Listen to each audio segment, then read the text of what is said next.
Hello guys, today I'll be showing you how to enable the Edge panel on your Samsung Galaxy A23. Now, as you can see, by default the Edge panel is not there, and if you prefer to use the Edge panel, then you can enable it in the settings. To do that, go to Settings. On the Settings page, go to Display. Under Display, go to Edge Panels. You can enable it from here, or you can tap on it and then enable it from the Edge Panels page. Now, as you can see, Edge Panels is now enabled. You can see this slide thing on the right. If you tap on it or slide on it, it's going to show the Edge panel applications. And when you tap anywhere on the screen, it disappears. To bring it back up, simply slide slightly from the right hand side.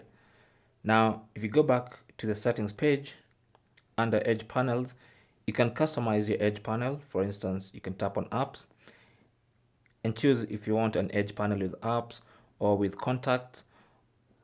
Sometimes you can even have tasks on your Edge panel or weather information.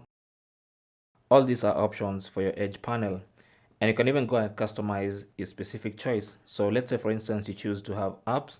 You can tap on Edit at the bottom there and choose the specific apps you want in your Edge panel.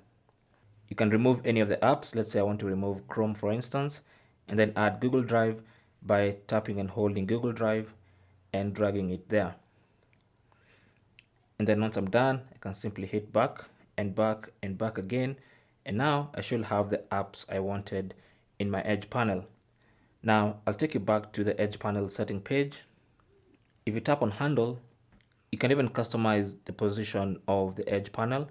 For instance, by default, it's on the right. You can put it to the left-hand side if you want to. You can choose the style, transparency, size, width, all this stuff. And also if you want it to vibrate when the handle is touched.